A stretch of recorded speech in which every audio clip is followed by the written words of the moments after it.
All right, now we're going to get to one of the main events here. We're going to start talking a little bit more about what's actually happening in Edmonton. How many of you guys are currently investing in Edmonton? Look at that, wow. That's a good handful there. As I said, I myself, my business partner Eric, we are actively investing in Edmonton. We bought a building a couple of years ago with James, and we've got one under contract right now. James is helping us buy another one. So when he called me up and said he wants to put this together, I said, great, what am I speaking on? And he said, well, no, I'm speaking. So we're going to turn it over to James now. James is going to come up. He's going to let us know what's happening in Edmonton, where we are at in the cycle, and when's a good time to start looking again and start buying. So ladies and gentlemen, James Knull.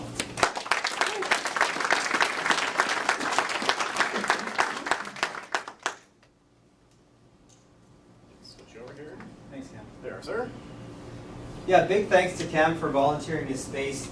When I talked to him, I said, I had an event like this in May of last year, and we had about 25, 30 people show up, so I said, Cam, can we host an intimate little gathering to talk about Edmonton and just allow some networking to happen? He said, yeah, sure, no problem. I've got a space that can hold 50 people, no problem. It's a little more intimate than we anticipated. Yeah, this is, I'm sure a lot of you getting nice and close and personal with your neighbors. So I just want to say thank you to everyone for having a little patience. Obviously, we missed the mark with the venue, but we're making do.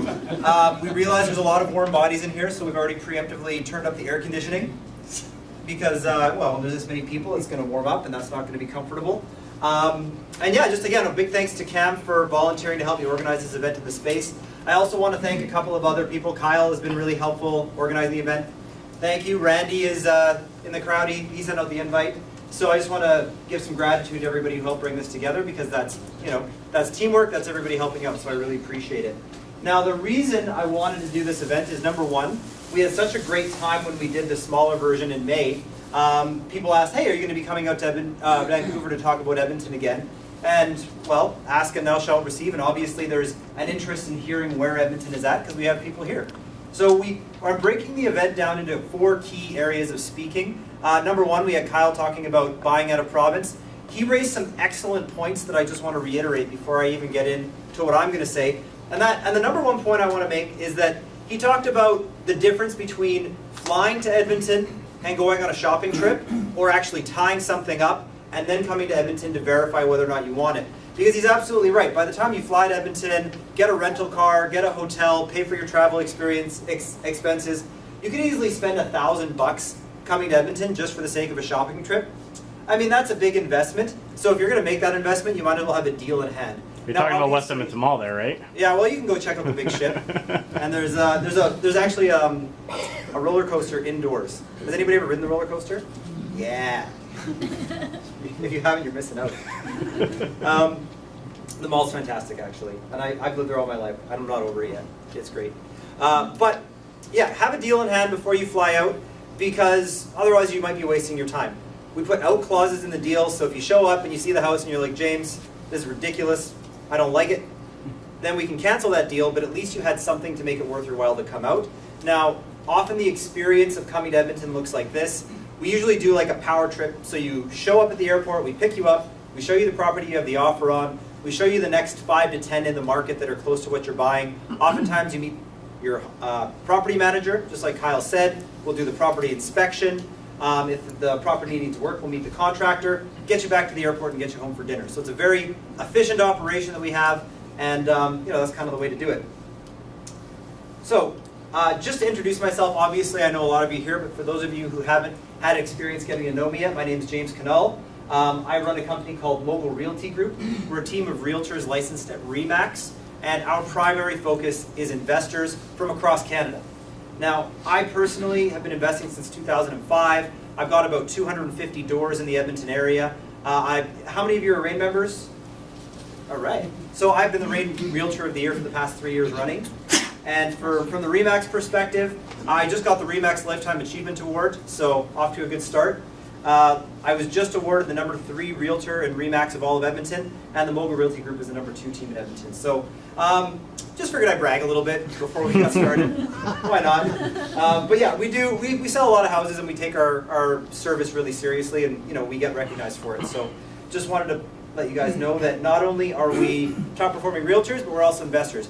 Every single person on my team, right down to our admin assistant, who makes $30,000, $40,000 a year, Even her and her husband flip about one house every 5 months. So we are all investor focused. Everybody on the team is doing deals.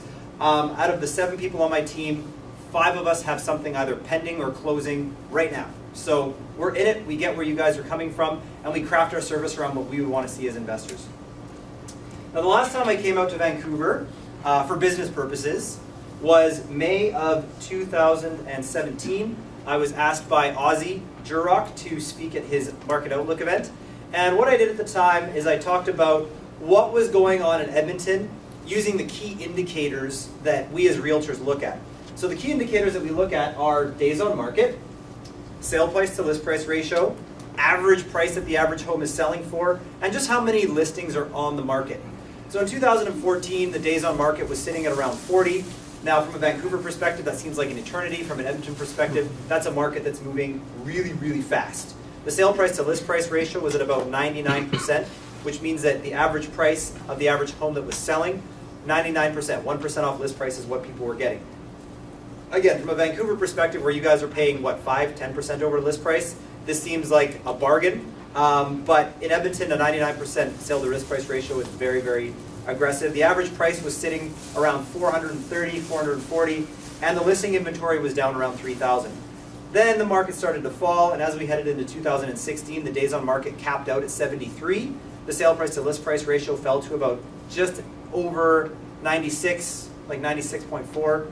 The average price had fallen closer to 400, and at the absolute peak of the slump of the market, that's a bit of an oxymoron, but when the inventory was the highest, we're talking about just over 9,000 listings on the market. So all of the key indicators showed that yes, indeed, the market was in a slump. Now, when I gave the outlook in 2017, I basically pulled the freshest stats off the market. The days on market had decreased into the 50s.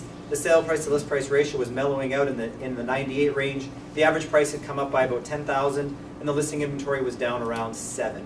Now, right now in 2018, all of those numbers have come down a little bit more. So what are we seeing? Just gradual tiptoes towards recovery. We're not seeing a blistering hot market, but we're seeing that the key drivers from a realtor's perspective are starting to come around, which is really nice. Now, I'm a RAIN member, been a RAIN member for a long time, so those of you who are RAIN members are going to recognize this real estate cycle graphic that RAIN has made popular, and it's true. This is designed for markets like Edmonton that are very cyclical. Edmonton, in its history, comes and goes in waves. It goes up, it goes down, it does well, it does poorly, and we can predict this cycle by looking at the drivers that hit the market. So when we're heading out into an increase in value, we start with GDP growth, then we see job growth, population, rental demand, and then finally purchase prices increase. So this is what we can use to predict what's going to happen in a market, then let's use it. So I'm going to start right at the beginning with GDP growth. So when things were looking really good in 2014, we had 6.2% GDP growth in 2014. The market in real estate aligned with this and was doing well. In 2017, we saw 3.9% growth. That's really exciting. In 2018, RBC is predicting 2.3% growth. Now, that seems like a decrease, but the Canada-wide prediction from the same RBC report was at about 1.3, 1.4%. And Alberta's growth, Edmonton's growth, was the second highest rated, only behind BC, which was at 2.4. Now, for some reason, my animations are in the wrong order. So obviously, the middle part, when we were receding, those are the red ones. So again, when the market was hurting, so was the real estate market. Now, what is that tied to? Well, it's no secret that oil matters in Alberta. So let's just take a look at this graph. So we've got 2014, oil's kicking around $100 a barrel. We're feeling good. The market's growing at plus 6%. And then oil goes down, Alberta goes down. You know, we were having a really bad time when we were dipping below 30 bucks a barrel. In 2016, 17, we kind of started to see that first bit of growth. And being on the street in Edmonton, it's like, it's a roller coaster ride. We're like, thinking it's going to come back when it's 50, and then it goes down to 40 and everybody's depressed. And then it goes back up to 50 and we're happy, and it goes to 40 and we're depressed. But in the past 6 months, we're starting to see that creep back up. We actually capped out over 60. So, the first time we saw $60 oil in 3 years. We're feeling pretty good about ourselves right now. So as of yesterday when I pulled this report, oil was at $59 a barrel. Is this $100 a barrel market booming territory? Well, no. But it's a recovery that's going to start driving the market, and we can see the indicators connecting that in. So indicator number one, GDP growth, we've got it. So we know that we're kind of at the start of this little curve cycle. So let's take it one step further. Job growth, where are we at? Unemployment in 2014 was at 4.9%. Pretty good, outperforming Canada average. And then in 2015, we went up to 6.3. 2016, it got pretty scary. We were up at 8.5%. That wasn't looking so good.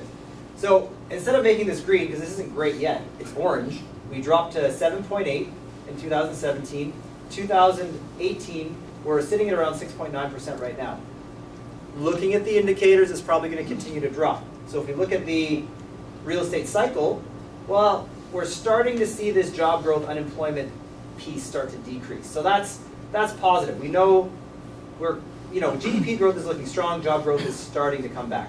Population growth, well, these stats are a little bit harder to come by. So the stats I could pull was that in 2012 we had about 817,000 people. This is in Edmonton proper, not the greater Edmonton metropolitan area. 14 we're at 877. 2016, between 14 to 16 we only grew by 22,000 people. So that growth slowed dramatically. Now where are we at in 2018? Well, they're predicting that by the end of 2018 we're going to be up to 980, which is going to show a population growth similar to this time period. So this is just a prediction. At the end of 2017, we were more in that like 940 range. But again, we're starting to see the trickle of population growth coming back in. So what's next along the line? We've got increased rental demand. So let's take a look at where we're at with rental demand. Best indicator of rental demand is obviously going to be vacancy rates. So we've got vacancy rates going up into this slowdown.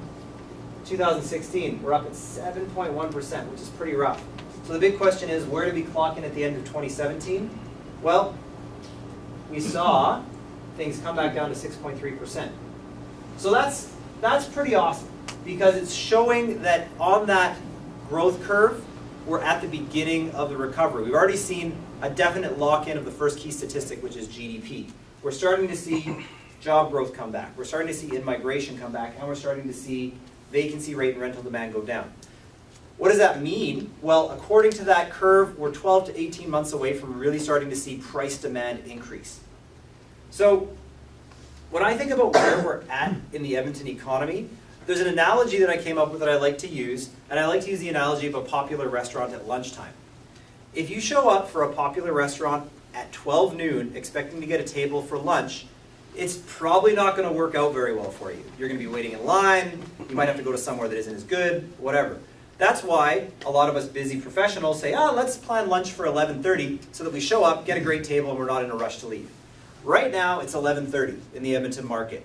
You could wait for the lunch rush. You could be one of those people that's like, no, I don't want to show up until it's hopping. But if you want to beat the rush, if you want to beat the curve, this year is going to be that window of buying opportunity before things really start sizzling. Just for comparison, my team alone did 25 deals in January of this year. We did 23 deals in December, in the slowest time of the year. That's a ridiculous amount of volume. That's definitely higher than the volume that we did last year at this time. So of those deals, only about 3 or 4 of them per month were what we call retail business. Friend from college buying a property with his wife, or selling a listing of a place that I sold 8 years ago. The majority of that is investor business.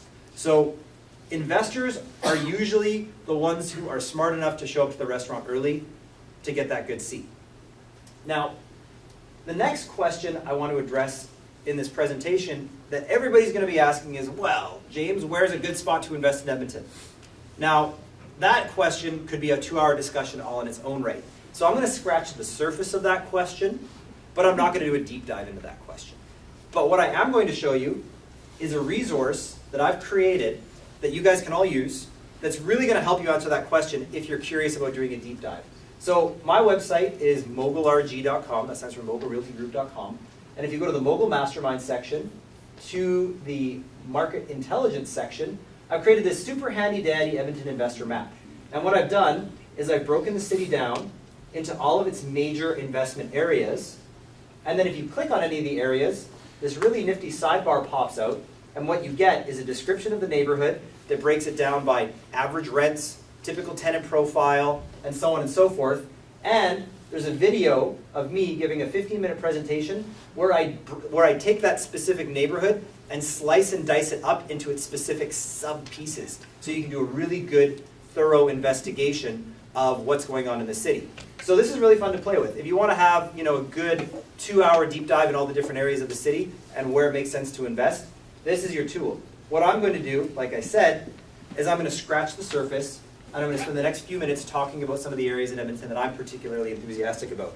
So I'm just going to turn to the side so can everybody see the dot even at the back? Yeah, I see nods. Okay, great. So I'm going to start by talking about what I would say is arguably one of the most interesting areas in Edmonton, and that's this Bonnie Doon region. Now the reason Bonnie Doon is so popular, and we're going to be talking about this in my next presentation, is because the LRT that is under construction right now LRT stands for Light Rail Transit, that's the same thing as the SkyTrain. This Bonnie Doon area has the LRT under construction pushing through it right now. Now when we talk about Bonnie Doon, there's a bunch of constituent neighborhoods. There's Bonnie Doon, Holyrood, Idlewild. If you want to talk Bonnie Doon, we can do a deep dive.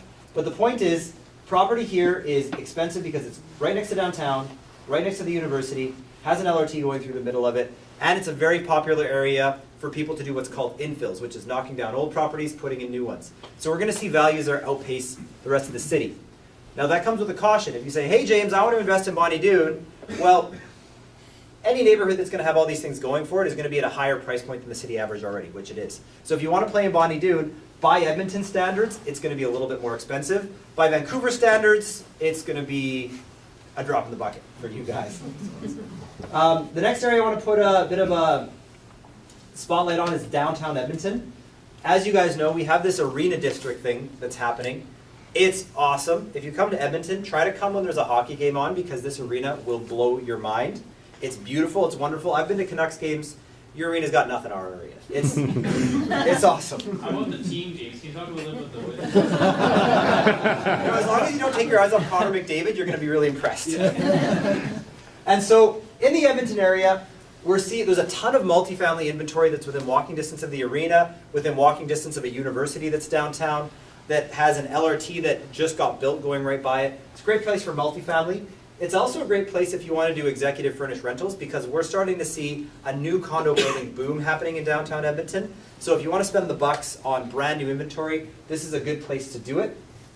The next area that I want to talk about is this Westmount Glenora area right here. The second arm of the LRT that's being built south is being built west as well. I'm going to share a resource later on that will allow you guys to actually go online and interact with the LRT so you can click on the stops and see the Google Street View and so on and so forth. Obviously, it's going to be tough to write down where the laser is going. But it's got LRT going through it, and this is the area that you're going to see a lot of what we call infill going on. So Glenora is like a tiny little trying to be a Shaughnessy part of Edmonton. It's about the closest thing that we got. Beautiful old character houses, lots of infill going on, very affluent, close to downtown, and then the Westmount corridor is going to be similar to that. So you're going to be hard-pressed to find good investment properties in the area. We are going to see maybe basement suited houses or side-by-side duplexes in the area, but for the most part, this is where you're going to want to buy a property that you'd be considering redeveloping if that's something you'd be interested in pursuing in Edmonton. Now, as you can tell, I'm basically following the LRT line out from downtown. That's because, well, as we know, when a SkyTrain goes to an area, it adds value. So let's target those areas first. So let's go to where the LRT is under construction right now. This is heavy industrial area. There's no houses there, so we're going to leave that alone. Millwoods is an area of Edmonton that often gets talked about like it's a neighborhood. Millwoods is not a neighborhood. Millwoods is a district of the city that has about 100 to 120,000 people living in it. It's huge. It takes up this whole section right here. It's like a small town. So that's one of the biggest myths I want to dispel about Edmonton investing is, some of you might say, oh, I'm going to invest in Millwoods. If somebody tells you about Millwoods investing, the thing that you want to ask them is, cool, that's great, what part of Millwoods? Because Millwoods, like any town, is not created equal. Usually, as a rule of thumb, the southeast part of Millwoods, not so hot.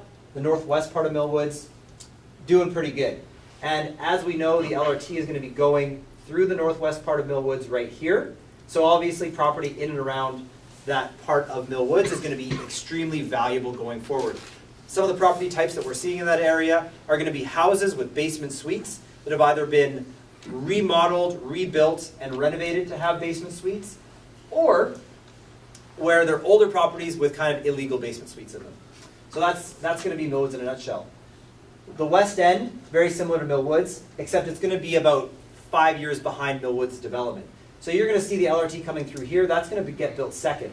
So this whole Jasper Place, and then there's an area in there called Meadowlark, that's typically going to be one of the more popular districts for similar types of properties. Houses with basement suites, or holding properties, pieces of land where you can buy the property and rent it out for close to break even, knowing that you've got a big chunk of land for future redevelopment.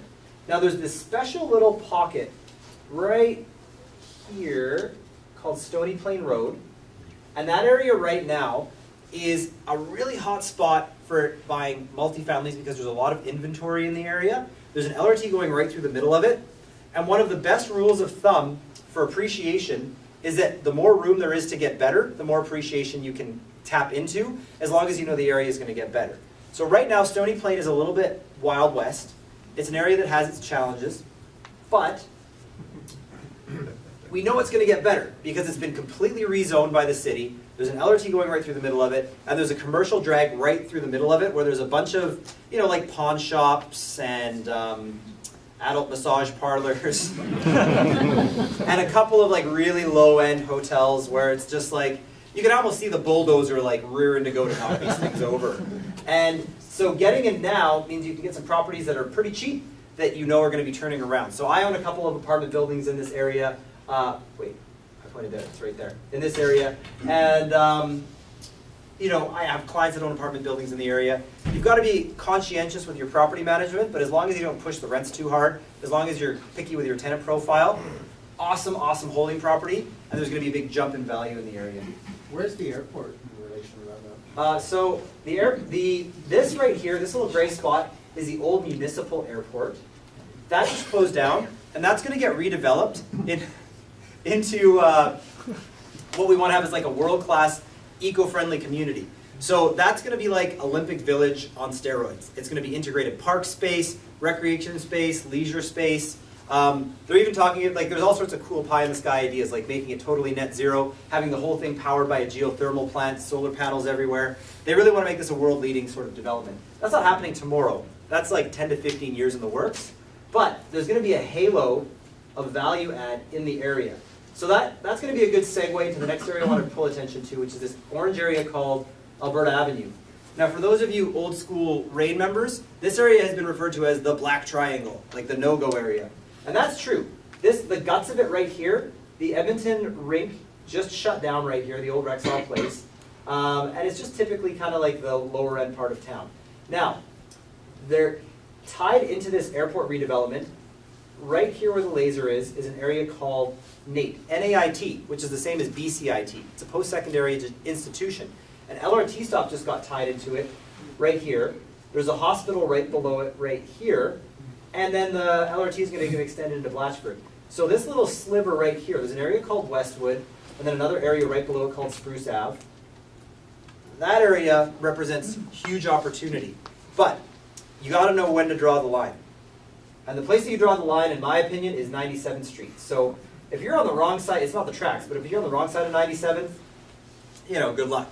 But if you're on the right side of 97th, there's huge opportunities in multifamilies and older houses on really large lots that are going to be great sites for future development to take advantage of NAIT, NAIT, expanding, because NAIT's getting to annex to some of this land to expand out their campus, and the new LRT stop, and just the overall gentrification in the area.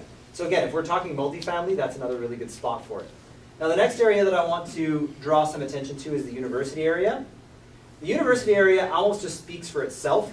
It's one of the most expensive places in the city to buy rental property, but the yin to that yang is I have never seen a vacancy rate above about 0.1% in the university area, no matter how bad the market gets. We have 50,000 students, 30,000 staff. This whole area has a very captive rental population of students. Now, layered on top of that, we have this area here called White Avenue, which is kind of like our cool, hip bar, restaurant, shopping district. So people want to live there anyways. So when you take a place that's desirable for people to live, and then add on students, that just doubles up the rental demand. So I own property in the university area that I don't even have rented to students, but with the student demand layered in there, The rents are high, the vacancy rate is low, and it's a great place to own property if you want something that's fairly stable. Again, the flip side of the coin is all the property there is like 50 to 70 years old. So unless you're buying infill project, you're going to have an older house that's going to need a bit of maintenance. The next place I want to talk about is Henday West. So this is a great place to buy kind of new property inventory. And we're seeing new stuff built right from the $300,000 price point of townhouses right up to brand new purpose-built basement suite houses in the 500 range. You're going to get a lot of what I call the Alberta Advantage tenants. People who've spent all their money on a pickup truck and a snowmobile and a big screen TV. They've got a household income of like $60,000 to $80,000, but because they're getting settled and because of where they're prioritizing their income, you're still going to have really captive renters with really great family income. Now, if we want to take it to the next level, that's where we want to talk about Henday South. So this right here is like the Alberta Advantage Plus district. This is where you're going to take not only the labor, but the skilled labor. So you're going to have